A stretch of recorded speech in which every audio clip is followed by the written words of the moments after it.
Well, good afternoon and welcome to the Australia-India Institute and CUTS International in conversation on critical minerals for security and prosperity, the role the Quad should play. It is very much my pleasure to host this event for the 40th anniversary of CUTS, Consumer Unity and Trust Society, as it's known, international, and to welcome you all here to the Institute in Melbourne today. First, I would like to start by acknowledging the traditional custodians of the land in which we gather upon today, the Wurundjeri people of the Kulin Nation, and pay my respects to their elders, past, present and emerging. I would very much also like to acknowledge some of our diplomatic corps that have joined us here from the US Consulate and also the Japanese consulate and also the Indian consulate, which very much makes us in line with the Quad today, but also, of course, from DFAT as well to make up the Australia part of the Quad. So welcome to all of our diplomatic friends. As many of you would know, the Australia-India Institute is Australia's leading research and policy think tank dedicated to enhancing and promoting a stronger bilateral Australia-India relationship. We aim to increase the policy and public importance of India as a crucial partner in Australia's future and of Australia as a crucial partner in India's future. And we do that through partnership with governments, business and civil society here in Australia and also in India. But today, I'm very excited to introduce two esteemed panellists that are joining me here at the Institute in the armchairs. Firstly, to Mr Pradeep S Mehta, the Secretary General of CUTS International. Very excited to have you here visiting us from India, Professor, and thank you for joining us. And secondly, I'd like to introduce Associate Professor Mohan Yellishetty from the Department of Civil Engineering at Monash University, a local here in Melbourne, but also someone very well known for his research work in the critical minerals space. Welcome to you, Associate Professor Mohan. So both of these experts are going to talk about the Quad and critical minerals, you know, to really give us a more enriched discussion and to sort of delve in and dig a little bit deeper on this such an important issue. Firstly, a little bit about both of them. Mr Pradeep Mehta is the founder and Secretary General of the Jaipur-based Consumer Unity and Trust Society, CUTS International. It's a global economic policy research, advocacy and networking organisation, or NGO, established in 1983 in India with centres in Nairobi, Lusaka, Hanoi, Accra, Geneva and Washington DC. We'll have to have a CUTS set up here in Melbourne, Pradeep. And secondly, Mohan Yellishetty boasts extensive research and academic expertise spanning nearly 3 decades across esteemed institutions such as Monash, where he currently is based, but also the CSIRO, Yale University and IIT Bombay. So I think, you know, both, if we look at particularly at Associate Professor Yellishetty's research interests, they have been quite diverse because they do include critical minerals, which obviously we're going to delve into today. But he is also recognised as a leading authority in sustainable minerals resources and as a global thought leader in that space. Mine rehabilitation and closure, mine tailings and waste. And so it's within that sort of resource trinity that we're going to delve into some of his expertise today. We're also, though, of course, going to delve into the increased regionalisation of supply chains, coupled with geopolitical shocks and the uncertainties that have heightened anxieties over energy security, pushing countries to explore ways to diversify and ensure sustainable and resilient supply chains for critical minerals. It's such a pressing issue and such a growth area, I think, for both of our two countries, as the rising global demand, energy demand remains, and with the push for alternate sources of energy that have come to the fore, it's really made critical minerals to come to the forefront of that sort of global competition, but also conversation in terms of new ways forward. A recent paper from Dr. Jeffrey Wilson from ANU on coordinating the Quad on critical minerals stated that no country can achieve a fully sovereign capability in critical minerals, but like-minded partners can do more to friendshore their supply chains. And I think that's where we see these two countries of Australia and India as like-minded partners that have over the years really been working together in the space on a range of areas. Our relationship is now a comprehensive strategic partnership, but particularly in looking at the investment in critical minerals projects. I think both nations are now very much committed to that because both are also committed to meeting net zero targets.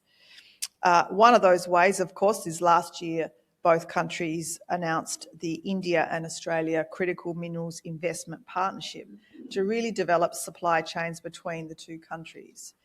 But at the Quad level, this is continuing, and we're going to delve into how Japan and the United States, along with Australia and India, are really forging a strong partnership to create that diversity in supply chains, but the sustainability that's required in our supply chains.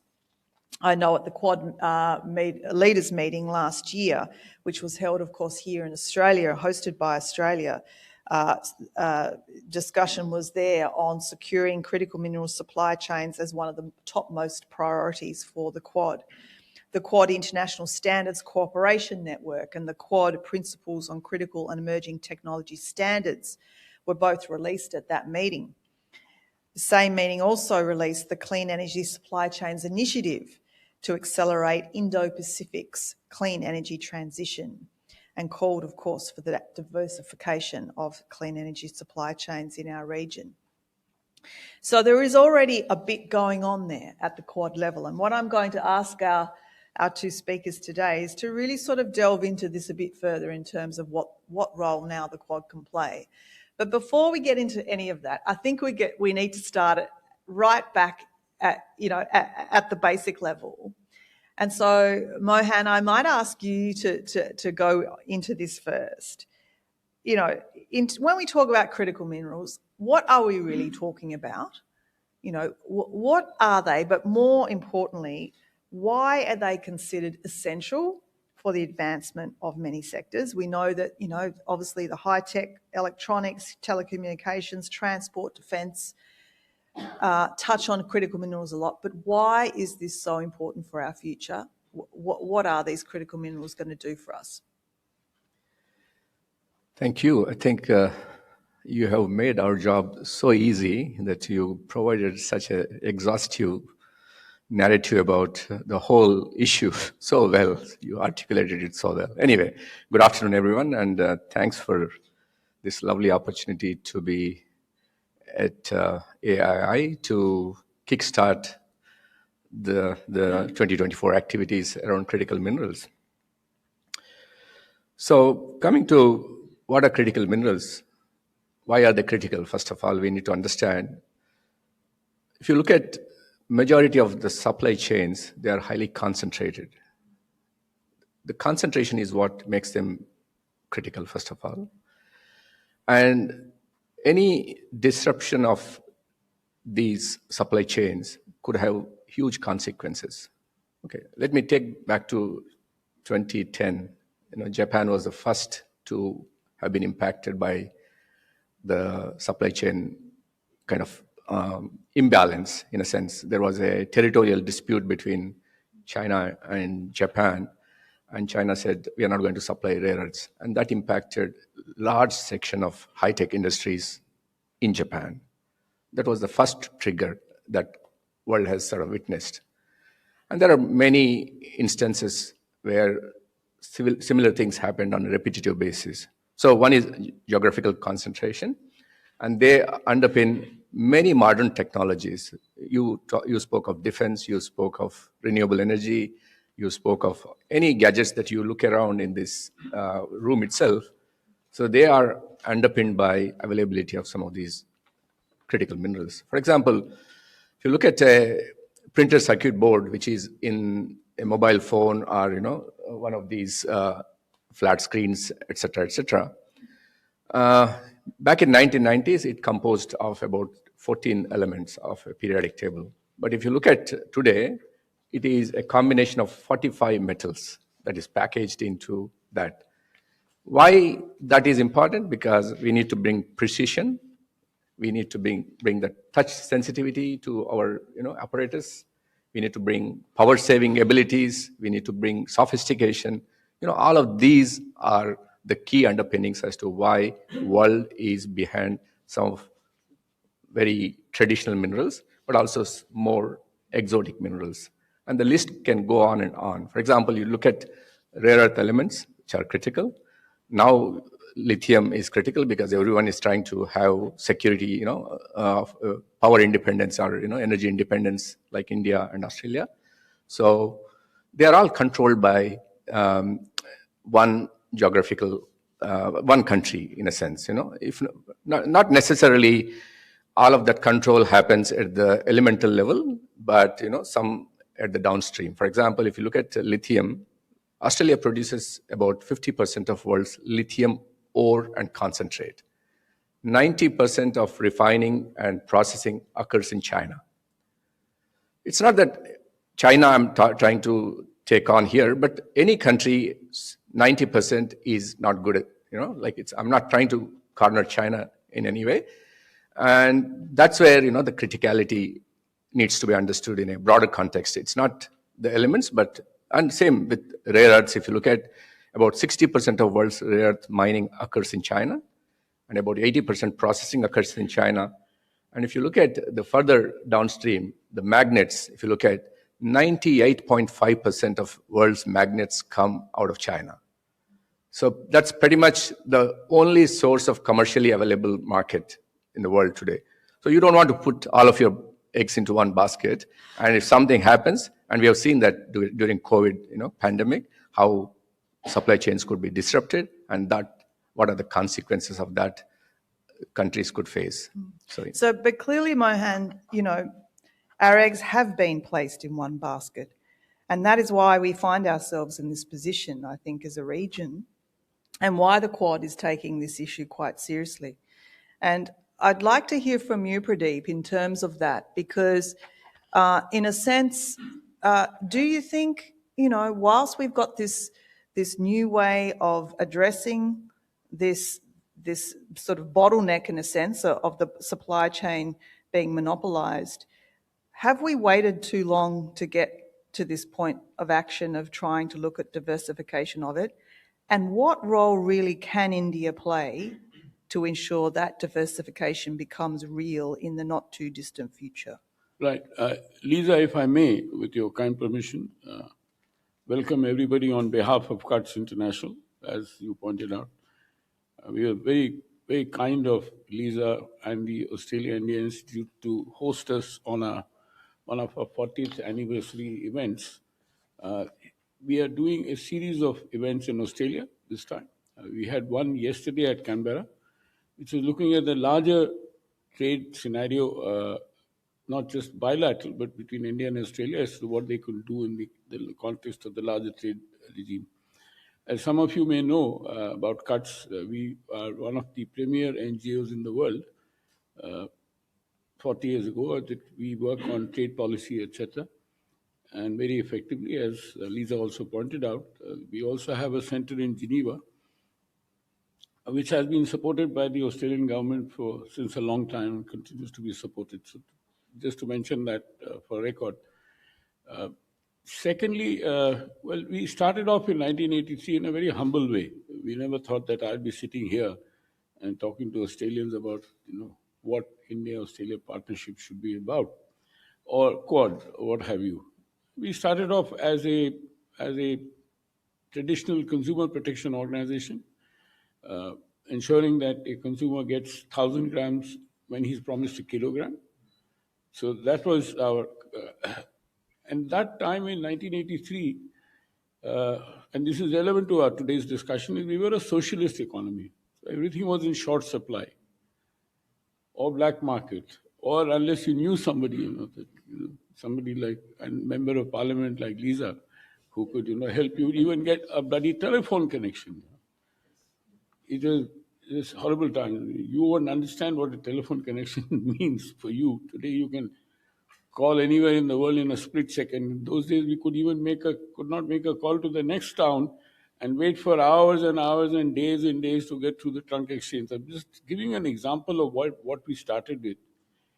And in order to pursue economic liberalization, that look, we have had enough. In 1991, in India, fortunately, we had a very dynamic prime minister and a dynamic finance minister who opened up the economy.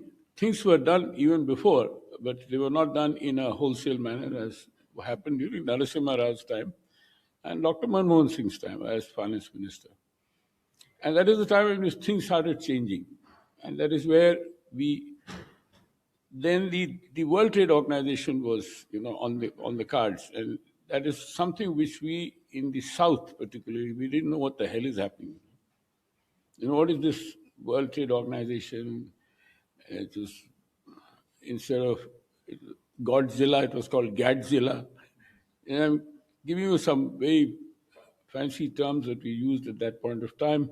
Arthur Dunkel, who used to be the Director General of the GATT when the Uruguay round ended, sorry for speaking about something which you may not know about, but the Uruguay round was the one which led to the formation of the World Trade Organization.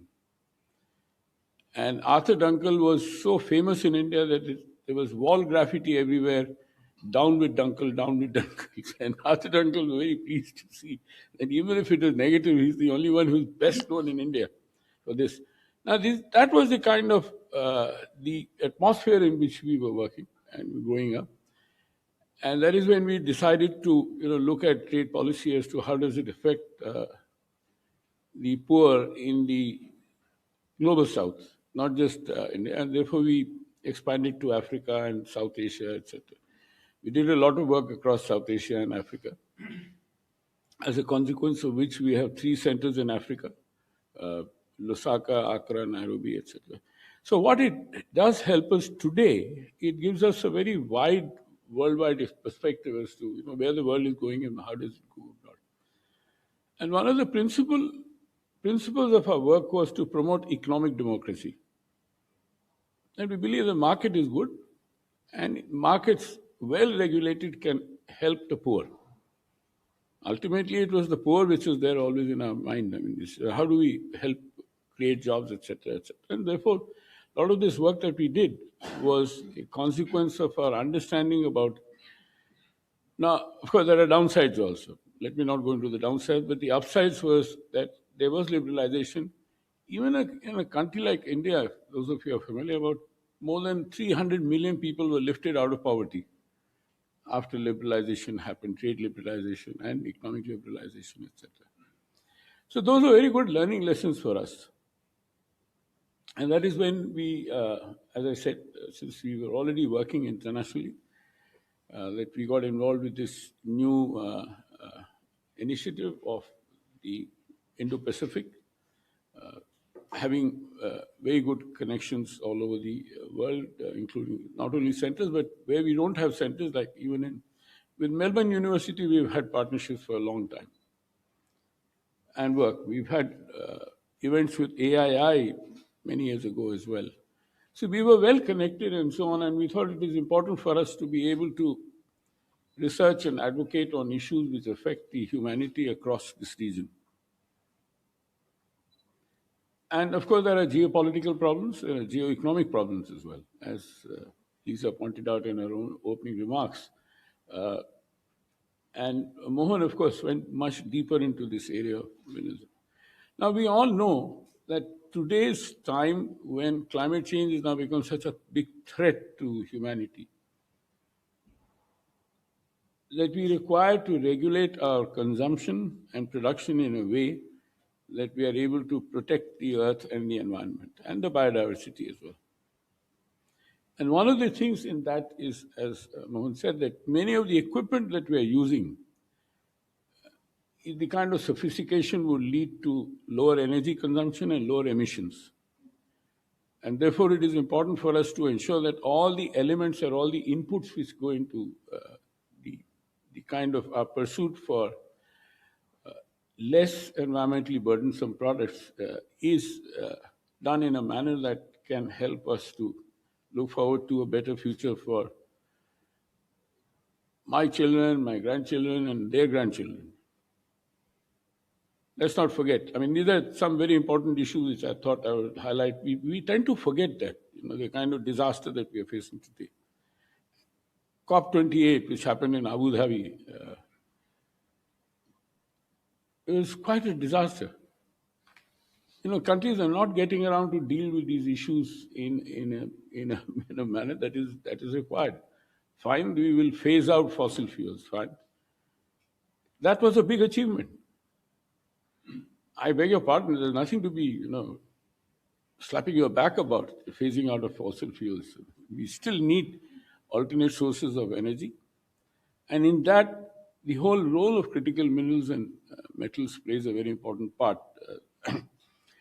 Now, the issue that is central to this discussion is that we have this excellent partnership among the Quad countries and going on beyond to a larger arena of Indo-Pacific and going beyond to some other countries from Europe who are keen to join in this particular initiative. For example, France. With India and France, we have a lot of cooperation. We cannot ignore that fact. And the French also feel that they are a part of Indo-Pacific, of course. Politically, they are here in some islands or the other which owned by them. Whatever that is. So if you look at I come from a policy perspective rather than the technical perspective that Mohan deals with. So I may not be able to go into nitty-gritties of critical minerals, except to say that what I do know about Australia is that it has one of the best repositories of critical minerals. Unfortunately, it's not doing enough. It can do much more to exploit it and help these. Now, what we think politically is important is that these things should lead to very clear coalitions. A strong coalition that will help us to promote it. Now, let me give you an example which has not been raised by either of them till now. But very importantly, in the context of critical minerals, is space exploration. India has just opened up the space sector. Surprisingly, for a former socialist economy, we've now allowed space sector to the private sector. And that is an area where we can, work together in the Quad region in order to ensure that we are able to access space in order to be able to gain some critical inputs for our own, other than what is there in the earth. You see, there is a downside, Mohan, as you would know, and Mohan would also tell us that. The downside to mining of any kind within our earth has an environmental impact. And that is a paper which I done long ago, that there is an environmental impact of mining. So we can say that, fine, all these minerals are available, but at what cost? So the issue is, Mohan, that you engineers and geologists should look at ways as to how we can mine without, as Lisa pointed out, in a sustainable manner.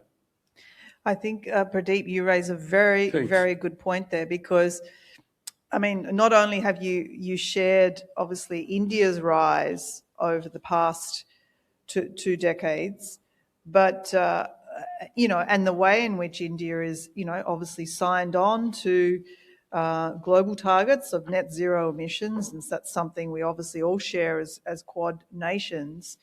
But, there is a cost in terms of us looking at, these critical minerals to helping create, batteries for EVs or solar panels or the like.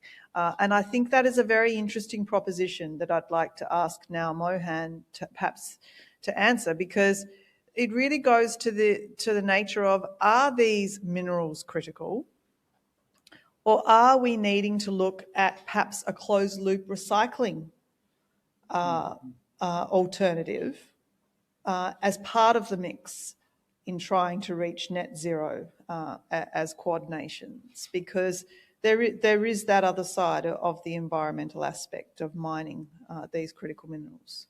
Yes? Yeah, absolutely. That's an excellent question, and we all should do everything that we can do. And industry is really good at doing that, not only from environmental standpoint, but economic perspective, because it makes always recycling much cheaper option compared to, producing from the primary ores. For example, if you look at steel, let's take the example of steel, and I'll come back to whether the quantities of recycled material is sufficient to, the projected growth. But if you look at steel, when I was doing my PhD back in 2007, in Australia, from WA, we used to export around 300 tons of iron ore. Iron ore is pretty 65%, less of, unlike gold, silver, and other precious metals. You get about very high concentrations of iron. And today, as we speak, about 850 million tons of iron ore is being shipped from just Australia alone. So that means our consumption has dramatically increased. There's an exponential growth because, we want, for example, if you look at India, you talked about India, the quality of life, like, the quality of life is sort of going up, and the middle class is rising, and they've got ambitions. And, perhaps when I was growing up as a child in my own village, there were not many cars. If car came, it was a big, exhibition for all of us as kids. We would go and see, oh, this is how seat would look. This is how, that's a kind of situation. But today, almost every household has many cars. That means in order to fulfill that ambitious growth that every country is trying to aspire, we need more materials. And the only way that anything that cannot be naturally grown must come out of a mine. That's what we say, because I'm a proud mining engineer and academic in mining. That's my first thing that I tell my students. Anything that you look around, if anything is not natural, it has come out of a mining. So that's mining is so important in the supply chains. Coming back to recycling, yes, everyone does recycling. For example, if you look at, again, steel, I give you an example. If you produce, steel is produced generally in two different kind of processes. One is basic oxygen furnace, which is you produce iron ore and then you smelt it, refine it, and that's how you prepare steel and iron ore and so iron and so on. Let's say roughly that produces about 2.5 tons of carbon dioxide emissions per ton of steel that you produce. But there's other route. And again, this is very effectively done, not only for environmental reasons, but economic reasons, as I said. So if you produce steel out of electric arc furnace, you only produce about 1 ton of carbon dioxide equivalent per ton of steel that you produce. So there's an economic imperative there. And companies do that quite effectively. And if you look at aluminum, copper, lead, zinc, all of these mainstream metals, the recycling rates are phenomenally high. Wherever we could do, we do, because that is cheaper to produce. But whereas if you look at our growth trajectories and the kind of inputs that we're going to need, how many of you drive Tesla cars? At least a few of you, I guess, yeah? Okay, if you are driving, each Tesla car uses about half a kilogram of neodymium, which is one of the rare earth element, which is used in permanent magnets. So there are motors, and that motors are using kind of, neodymium. And same, and that also requires a battery, and that battery, a Tesla car battery, which is 60 kilowatt hour kind of capacity, which requires about 7 or 8 kilograms of lithium per car. Just imagine if you have to phase out all the fossil fuel cars, petrol cars, with electric cars. multiply that 7 times millions of cars that you're going to need. So that means you need to have the primary production route active, because the production and the requirement is astronomical. And if you calculate that world over, we cannot meet some of these targets that we have set. And that's where many countries are almost about to kind of default their commitment to net zero. So some countries have pledged 2050, and India took a reasonable stance. I think they have taken to 2070. So again, coming back to your question, yes, recycling is always attractive, but there's only so much that you can recycle. Okay, Pradeep. Can I add to what he just said? Just to clarify for the audience, he said something which was a little too technical. Let me explain to you in a very colloquial manner as to what he's talking about. In terms of production of steel, one is you produce it out of iron ore, smelt it. So the other was recycling of scrap steel. There's a lot of scrap which is lying around, and that recycling is done regularly. Now, the important part of that is the other dimension to that particular thing is in the global geopolitical space, the European Union has come out with what I call carbon border adjustment measures, CBAM, in order to reduce the emissions, in order to encourage you or incentivize you to reduce your emissions, which is going to be very, very difficult. So we see that as a non-tariff barrier. That's another dimension of this whole discussion that we are having. But if you look at the larger trade and environment debate, what is not being addressed are consumption issues. Only production issues are being discussed. For example, beef today is the biggest environmental burden on this earth out of agriculture. Are you willing to give up eating beef? No. I'm telling you the kind of challenges we are looking at, these kind of challenges, and then coming back to this issue about minerals and metals. Well, Pradeep, I want to ask you about another challenge now. Sure. I mean, we've talked a lot so far about the environmental challenge, the fact that there is, the lack of diversity in the supply chains currently. But I want to ask you about the ethical dimension here. Now, clearly we all agree on the increasing demand in critical minerals. The questions, I think, raised on the ethical dimension during the recent COP28 meeting, particularly by the UN chief, when he said the extraction of critical minerals must be done in a sustainable, fair and just way, I think is firstly a case in point. But the other part I wanted to ask, and this is really where the Quad comes into this space, is that under President Biden, US President Biden, he has really prioritised addressing corruption in critical minerals supply chains. So in terms of the ethical dimension, whether we're looking at sort of the integrity of the supply chain, the sustainability and the fairness within that supply chain, how do you see the Quad as partner nations facilitating that pathway forward? See, Lisa, corruption is a ubiquitous issue. There's no point trying to single out the same in the context of supply chain. Let me give you an example. Afghanistan. The US military contractors made billions of money, and it was shared all around with the powers that be. I'm just telling you an example of what can happen in this kind of situation. Now, what can Quad do in order to address corruption in supply chain? I don't see that you can single out or extricate corruption as an issue in the supply chain issue. You have to go around dealing with the kind of this ecosystem as such in order to ensure that minerals are mined with the least environmental burden, number one. Number two is that they are shared equitably across the board, and that it is held as a common property, as a common resource, as we often say, that everything on the earth is a common resource.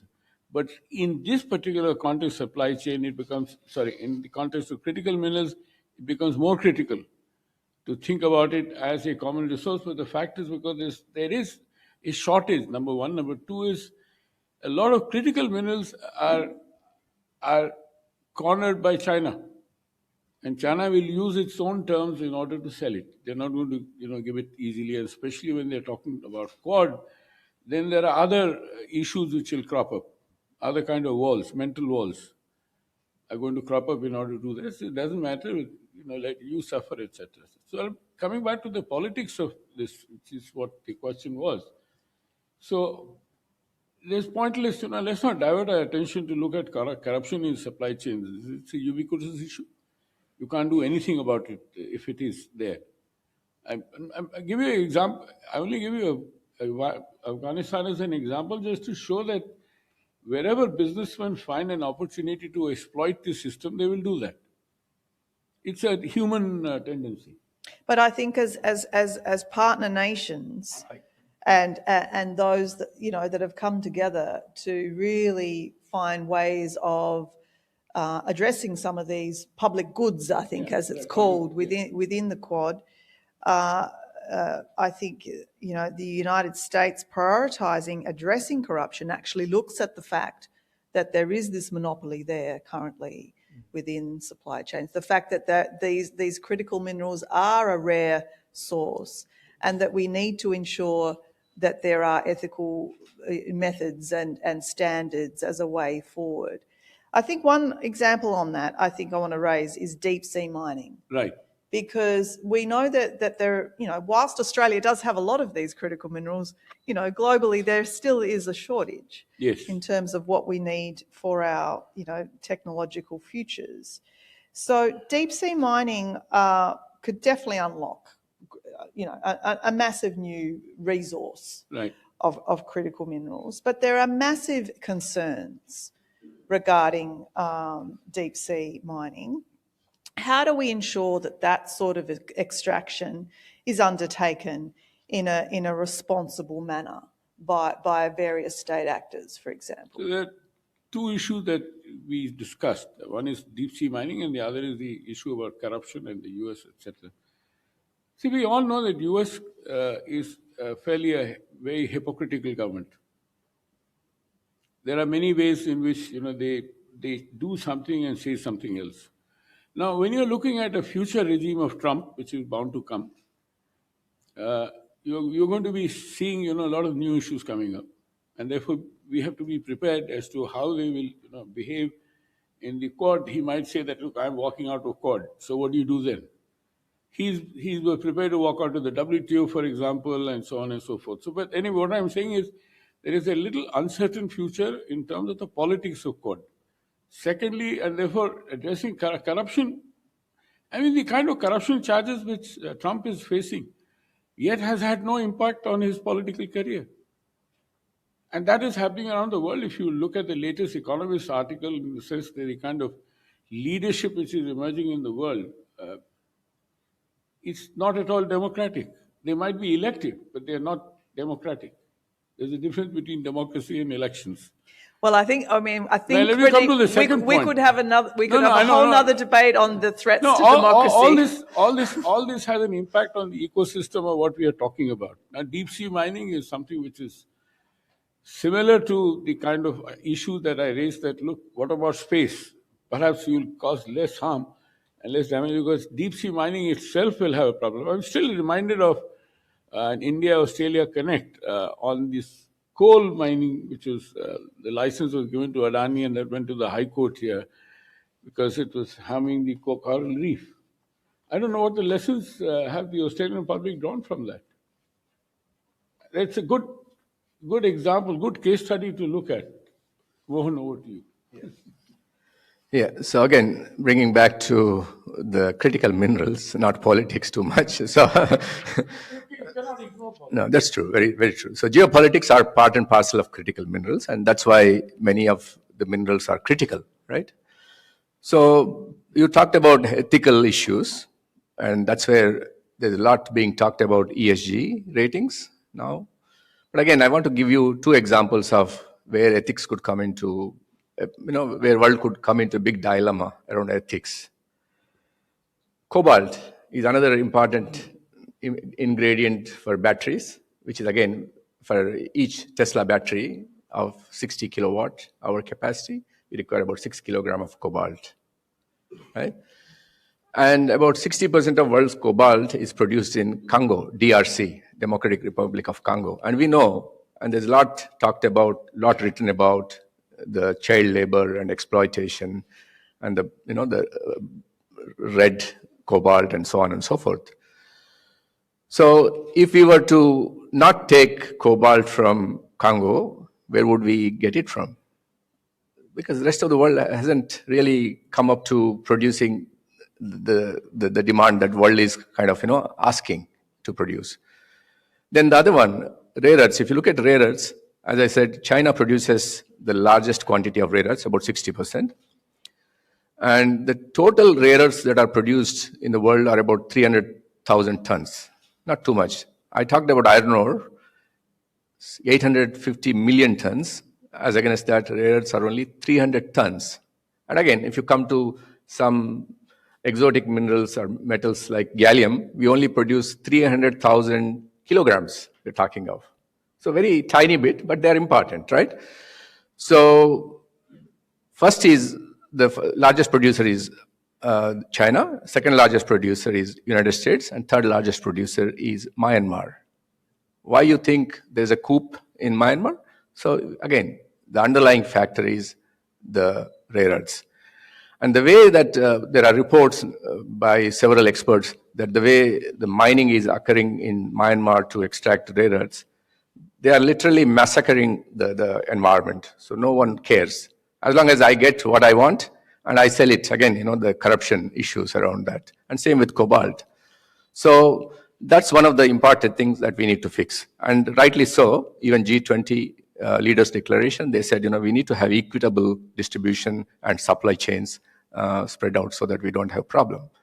And coming to the second question, which is deep sea mining, there's so much. Again, I quote the example of Japan. Japan, in the crisis of rare earths, they said, "Oh, can we invest in robots-led kind of deep sea mining?"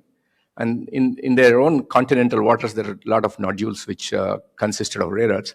But again, that economically was not feasible. And one of the important reasons why this happens is because when you have monopoly, 90%, 98% supply is controlled by one, they don't want any other country or company to stand up another entity. And if you look at the current current lithium prices, they have been slashed because they will flood the market. The cheaply produced, they've got a lot of stocks, and then that's exactly what is going to happen. And there are certain environmental concerns which we can work around. Like as you said, any industrial activity will have environmental consequences, but there are ESG, standards that are, especially now, Australian ESG standards are one of the best in the METS sector. So if countries and buyers and sellers start implementing these ESG requirements in more rigorously, I think things will change. But again, it's a lot of big debate happening, where this all should start. Well, I think with ESG, I mean, again, it's very much in vogue at the moment, but I think it's only as good as its enforcement within states as well. I think that really brings us into the role of the private sector. I mean, we know that the Quad, as 4 nations, it's very much at the G2G level, but we do need, obviously, to engage a lot more with the private sector to ensure that, ESG standards are met. How do you see us as 4 nations ensuring that the private sector recognise the sorts of challenges, be they environmental, ethical, or the like, that become part of their DNA as a business in ensuring that we have more, sustainable supply chains of critical minerals? Pradeep. No, I think that's a very good point. At least we have some indicators on which we can, judge private sector whether they're able to do that. But you're right. The problem is the enforcement problem. whether the enforcement, we already heard about this sort of, the whole concept of greenwashing. Often many corporates, indulge in greenwashing to show that they are very green when they may not be. I said, let's not forget the fact that private sector, generally speaking, not all of them, would cut corners. Now, how do you ensure that they don't cut corners when it comes to critical issues like the environmental issues? Now, incidentally, ESG, we've done a lot of work on that. And we worked on ESGs particularly from the S factor. Nobody talks about S factor. They only talk about E or G. G comes from corporate laws, governance issues. E comes from the kind of pressures that the global community brings upon corporates to be environmentally friendly. S is mainly how they treat workers in their companies. Very few companies even talk about it. Very few investors also talk about workers' rights in their agenda. And when we ask them as to how have you enforced that, they have no answers. The only case we got was from Hong Kong and Shanghai Bank, HSBC in India, was that there was a problem in one particular factory, so they withdrew the loan on the issue about workers' rights. So, in the sense, the occupational safety and hazard, OSH, standards are very important in order to ensure that workers are well protected in the factory. They fell down, so HSBC said, then we withdrew our loan. That's about it. But was that a universal thing? We don't know. So going back to ESG, the problem is enforcement, which in northern countries like maybe US or Japan or Australia, there might be better enforcement, better understanding, etc. But in a country like India, it's terrible. Except for a few, swallows, but a swallow doesn't make the summer. Well, I think this is where it's interesting because, India has certainly made a stronger commitment to be part of the Quad, the Quad 3.0, I think, as we now call it, in its third iteration. And I think this is a really good question to sort of start to conclude on for both of you. And that is about what is India's role in the Quad on this issue of critical minerals. I ask that because obviously we know that last year India hosted the G20. It was, in its presidency of the G20. One of the clear outcomes of that G20 was that India really is regarded now as the voice of the global South. So, Mohan, you would be very familiar with where these critical minerals are outside of, the Quad countries that we're sort of focusing on here today. Whether or not there are global South countries that are a part of the potential mining of new rare earths. What then is India's role in the Quad on critical minerals? We know the United States is leading in some of this space, very much so in terms of wanting to ensure that diversification in our supply chain away from China and that monopolisation that's been there for some time. Of course, we haven't talked today about the Taiwan Strait and that sort of geopolitical tension that's come about because of critical minerals there as well. But I really would like to know from both of you about where you see India's future in the Quad on critical minerals, on it being a voice of the global South, and does it have the ability to really bring those other states to the Quad to be sort of part of new trusted partners to address this issue of diversification of our supply chains on critical minerals? That's a long question, so I'll need 45 minutes to answer. But anyway, I'll try to be as precise as concise as possible. So first thing, India, inevitable in critical minerals partnership. So India is partnering with Australia in a bilateral way, on a bilateral scale. India, Japan, and Australia, Japan, Australia, India. Jai Shankar, Honorable Jai Shankar always boasts of his name being sort of reflected in that. You have the Japanese wife also. Yes. So the trilateral supply chain resilience partnership. And India is also a partner to the US-led Critical Minerals Security Partnership, right? So that's very important, right? But again, coming to what India's role and how we should be going about. In fact, I just finished writing my op-ed. Probably it will be published on both sides in India. And this is I collaborated with Dr. Ajay Kumar, who was the former Defense Secretary of India and also a distinguished professor at IIT Kanpur. So what we are saying is how Australia-India partnership in around critical minerals is going to be a game changer. Really, it is going to be a game changer because Australia has abundant resources. We've got enormous, because without Australia, world cannot meet net zero targets. Not alone Australia, but world. So that's so significant. And we've got very high ESG standards. And you talked about recycling, but we work with Geoscience Australia, which is peak geoscience body in the country. And there was a program called Exploring for the Future program. So that was mainly to scan the entire northern Australia to understand where the minerals are existing. Next big Olympic dams are going to be constructed, or next big Mount Isas are going to come up. So that was the main intent, right? But one of the kind of piggybacking on that major program, they also initiated a program called secondary prospectivity. So we've got a lot of tailings dams in the country. In fact, my own research, that was the first ever research that happened in the country, where we documented 80,000 abandoned mines in the country. Again, small, medium, and large. That was the first of its kind. So there's a lot of these exotic metals that I was talking about, gallium, germanium, indium, rhenium, etc., etc. About 20 years ago, when I was at mining school, we were only talked about aluminum, iron, lead, zinc, gold, silver. These were the metals that we were interested in.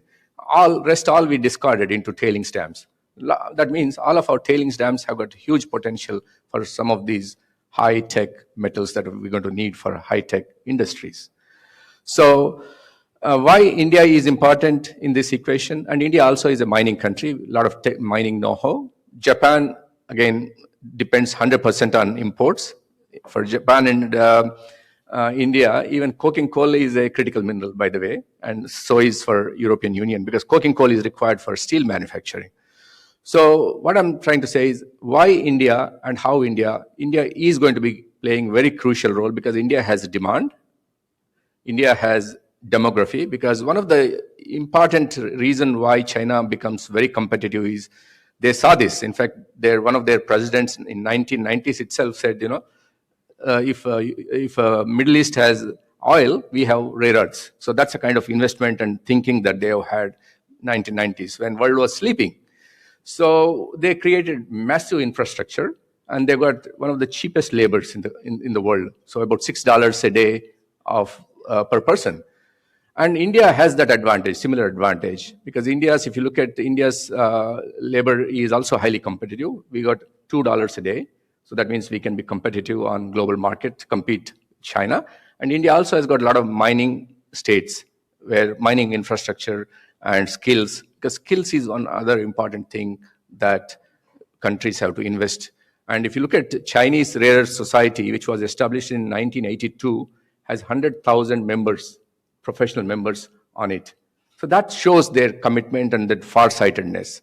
So India has demand, India has demography, India has rule-based order, and India can protect the rights of their own producers. Because one of the important thing why Western companies don't stand against Chinese, the price, etc., etc.